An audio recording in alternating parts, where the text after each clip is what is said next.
Hello everyone, welcome to my YouTube channel. Today I am going to talk about wound healing part 1. In part 1, I will cover regarding the function of the skin and the wound healing phases. Before we start, there is a disclaimer. This video is for informative purposes only. I am advising you to refer to the main textbook or sources that is used in each teaching center respectively. Thank you. Now let's begin. So what is skin? Skin is the largest organ in the body. It covers the body entire external surface. It is made up from 3 layers. 1. Epidermis, 2. Dermis, 3. Hypodermis. So what is the function of skin? 1. Skin serves as a body initial barrier against pathogens.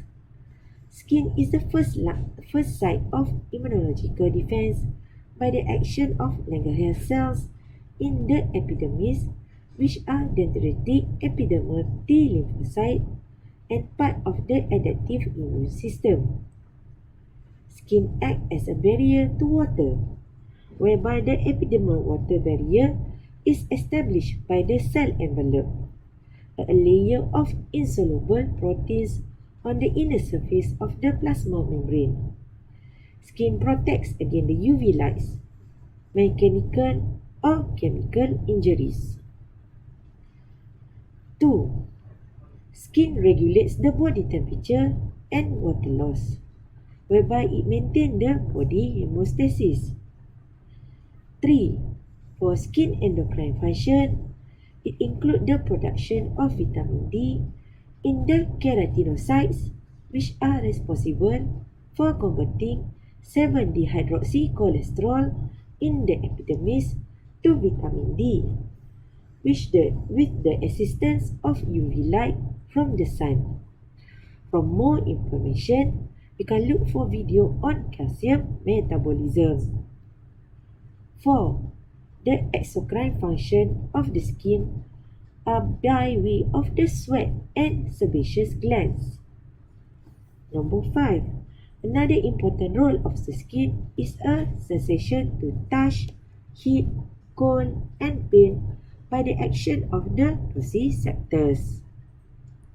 6. The action of the skin, the general appearance of the skin is soft. Skin turgor can give clue regarding the patient's health. Example, jaundice skin or yellow skin indicates that the patient has liver disease. What are the surgical considerations regarding the anatomy of the skin? Langer's line, also known as cleavage lines, are topological lines that are used to define the tension of the skin, corresponding to the alignment of the collagen and elastic fibers in the reticular dermis. When surgical incision made along these lines, less scarring will occur. So how would you define a skin wound? It is a result of breaks in the epidermal layer integrity. How many types of wound that you know? Possibly? Wound can be divided into an open or closed wound. A. In a closed wound, the surface of the skin is intact, but the underlying tissue may be damaged. Example, in contusions or in stage 1 pressure ulcer. For B. Open wound, the skin is split or cracked open and the underlying tissues are exposed to the external environment. What is wound healing? Basically, it is a healing of the skin, or a process whereby the skin repairs itself after damage. How many types of wound healing? It can be divided into primary wound healing or primary intention, or secondary wound healing or secondary intention. In A, primary healing or primary intention, it occurs in a case of aseptic wound or flesh injuries. The wound edges will have a smooth borders and are closed in vicinity. The tissue surfaces can be closed by either using stitches, staples, skin glue, or steri-strips.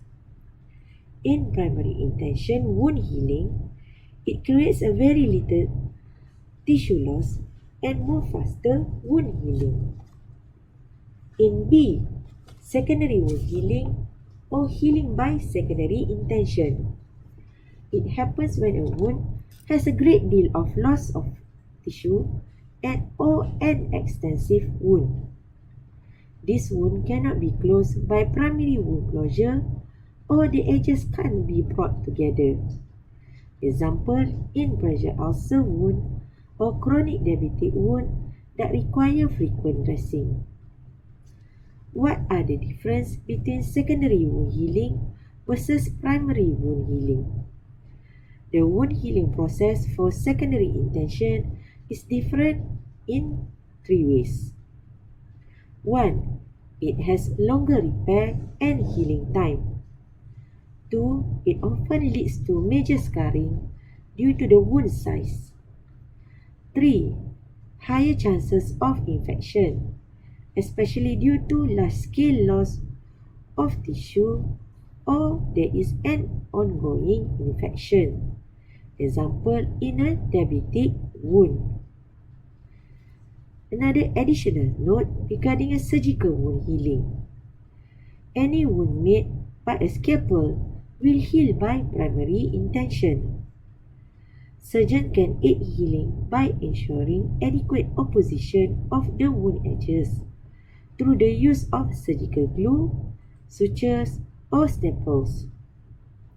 When sutures are used to close a wound, by ensuring the correct tension of the sutures is essential. If, let's say, the sutures are too loose and the wound edges will not be properly opposed, this will limit the primary intention healing and reduce the wound strength. If the sutures are too tight, the blood supply to the region may become compromised and this will lead to tissue necrosis and wound breakdown. So what are the wound healing process?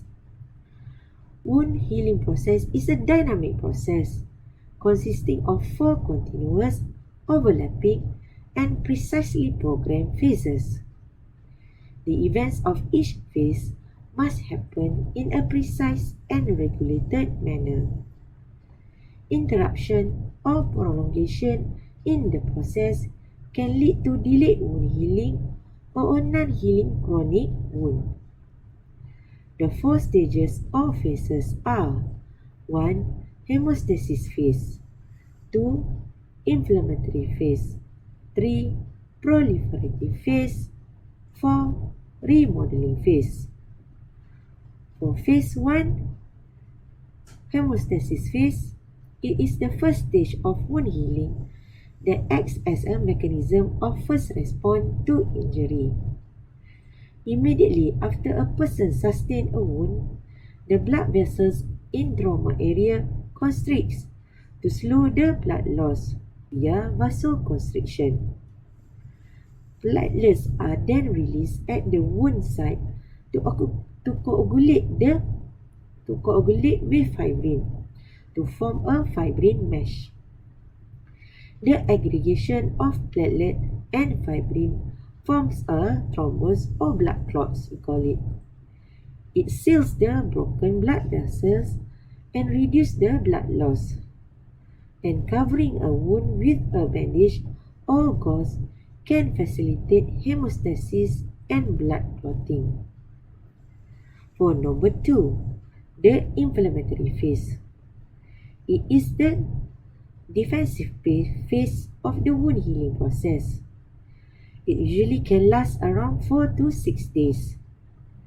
It is characterized by blood vessels dilatation immediately after hemostasis has been achieved. Its primary function is to fend off infection. This stage is often associated with swelling of the tissues, reddening of the skin around the wound, heat and pain. This stage of the wound healing process focuses on removing the debris and destroying the bacteria. Within 24 to 48 hours after the initial injury, the neutrophils reach their peak population and do their work by clearing up debris and killing pathogens. As the neutrophils leave after around 3 days, macrophages will enter the wound site and continue the debris cleanup combined with the action of leukocytes. In inflammatory phase, what are the actions of macrophage? Macrophage plays multiple roles in wound healing. Among the actions are A. In early wound healing process, the macrophage release cytokines that promote the inflammatory process by recruiting and activating additional leukocytes. Macrophage responsible for inducing and clearing apoptotic cells, including neutrophils.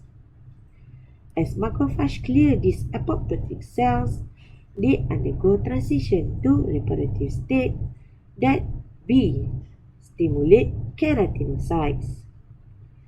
Keratinocytes are the executors of the reepithelialization process, whereby it migrate, proliferate, and differentiate to restore the epidermal barrier. Macrophage also will stimulate C. Fibroblasts to the fibroblastic growth factors FGF. Fibroblast action is to repair and remodeling of the dermis during wound healing. For D, macrophage, it will stimulate angiogenesis process, whereby they are sprouting of new blood vessels via VEGF, vascular endothelial growth factor.